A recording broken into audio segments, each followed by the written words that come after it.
never made it, but I know what it takes. I'm motivated by a mix of emotion. Got my statement, and I'm reading it slow so I can understand it fully. Appreciate my standing, go out of this world and right on time.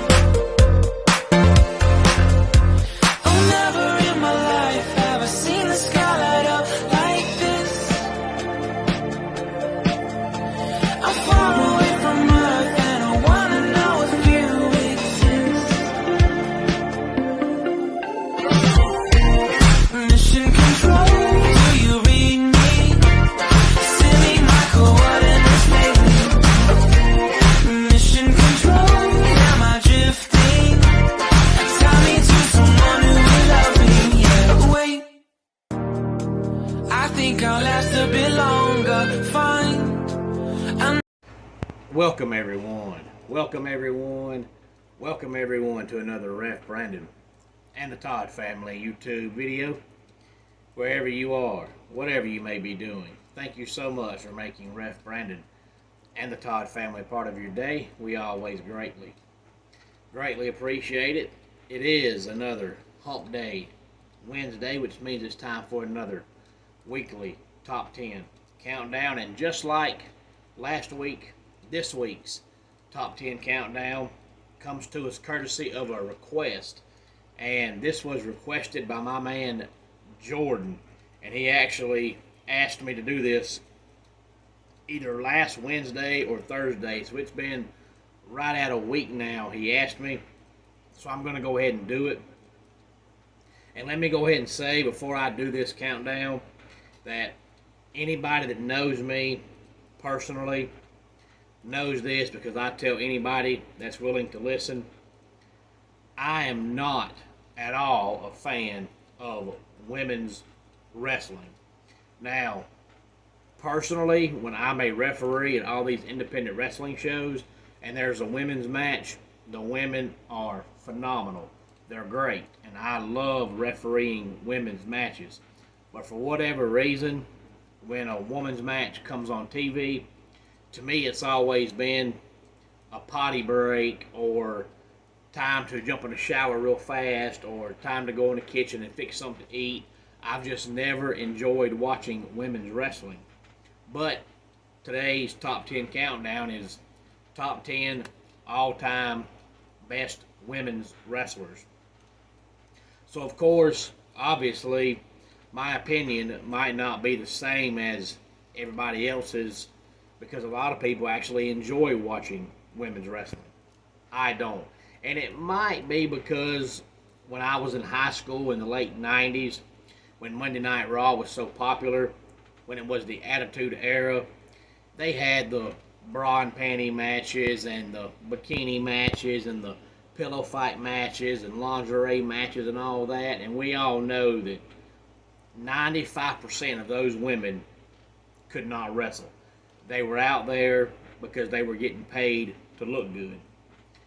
So yeah, those matches might have been entertaining and fun to watch for that reason, but they weren't entertaining to watch because the women could actually wrestle, because most of them couldn't.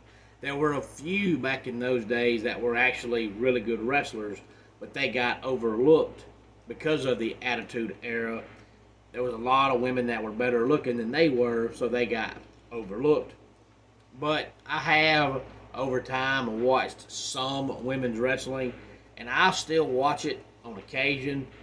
But typically, most of the time, if there's a women's match on Raw or SmackDown or AEW Dynamite, I usually do not watch.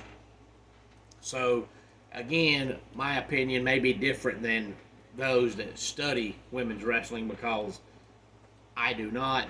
But Jordan, just for you, here's this week's top 10 countdown. Top 10 best all-time women's wrestlers. And almost every single one of these is either a 90s or 2000s wrestler. There's only one that made it big from back in the day, and that's because back in the day, you didn't really see a lot of women wrestling. There's only really two women that wrestled from back in the day that people know about and talk about. I mean, you can get on Peacock and watch wrestling from the 70s and 80s, and it's very rare to see a woman's match.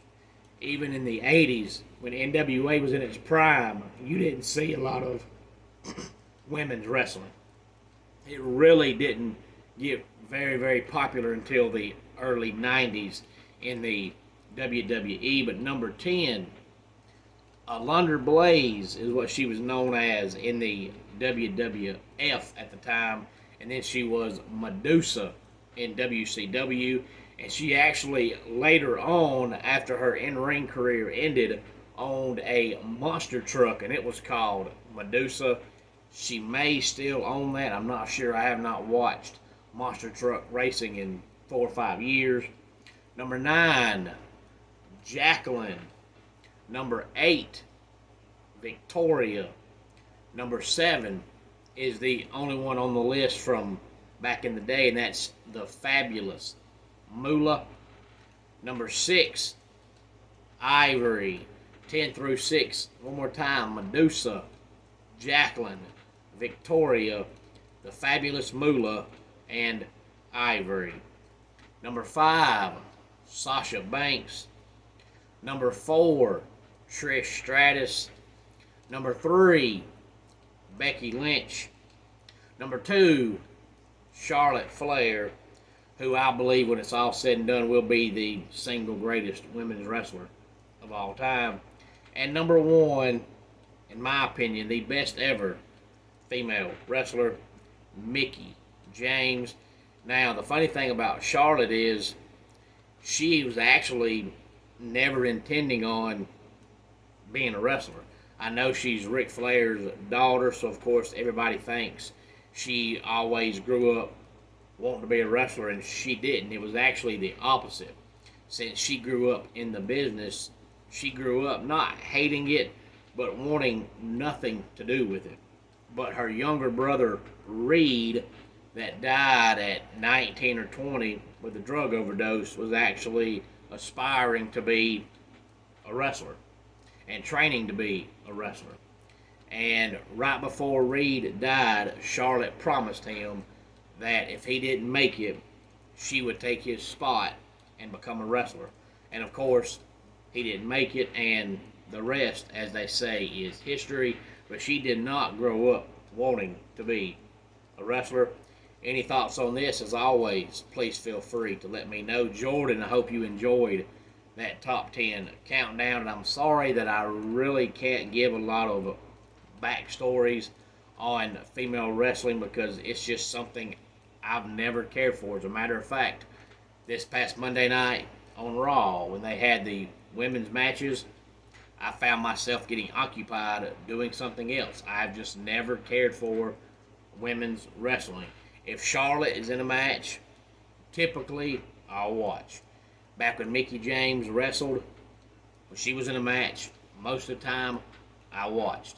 When Trish Stratus wrestled, most of the time, the match she was in, I would watch. Same way with Sasha Banks, but any of the rest of them, I'll watch them come to the ring maybe, and then I'll turn it or find something else to do, and then I'll go back and see who won. But in between, it's just not my thing. For a lot of guys, that's the reason why they watch wrestling. Not for me. Just like for a lot of guys, they watch football games to see the cheerleaders. I don't. I watch a football game to watch the football game. If I wanted to watch the cheerleaders, I would watch a competition of cheerleaders. I want to watch football. When I watch wrestling, I don't want to see eye candy. I want to watch wrestling. That's just my personal opinion. Again, any thoughts on this, please feel free to let me know. Homes for Our Troops is a publicly funded 501c nonprofit organization that builds and donates specially adapted custom homes nationwide for severely injured post 9/11 veterans. Since the 2004 inception, nearly 90 cents of every dollar spent has gone directly to to our program services for veterans. Visit at hfotusa.org. Let's go ahead and get our dad joke of the day in here. What do rabbits need after getting caught in the rain? A hair dryer. And that does it for today's Ref Brandon and the Todd Family YouTube video. Until next time, it's Ref Brandon saying, just like in pro wrestling, life can be over by the count of 3. Tell your friends and family how much you love them. Bye.